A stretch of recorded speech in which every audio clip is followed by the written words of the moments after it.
धेरै पहिलेदेखि कोभिडको बेलादेखि एउटा कुरा भनिरहेका थिएँ। अब युवाहरूलाई हामीहरूले अपर्च्युनिटी दिनु पर्यो भनिकिन केमा भन्दाखेरि पालिकाहरूको जुन चुनाव हुन्छ नि, प्रदेशको चुनाव हुन्छ, केन्द्रको चुनाव हुन्छ, त 40 30 20 भनेको थिएँ मैले। आज होइन, कोभिडको बेलामा भनेको। त्यो बेला भने छु, कोही सुन्दैन, इम्प्लिमेन्ट हुँदैन। हामीले त्यो गरेको भए युवाहरू त आइसक्या हुन्थ्यो नि त।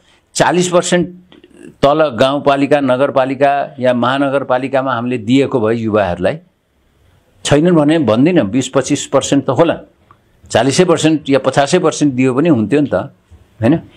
त त्यसले के गर्थ्यो भने तपाईको अहिले जुन नेपाली कांग्रेसमा युवाहरूको माने जेनजी उमेर समूहको जुन ग्रुप छ नि युवाहरूको, त्यो अलिकति कमजोर भएको भन्ने मानसिकता छ।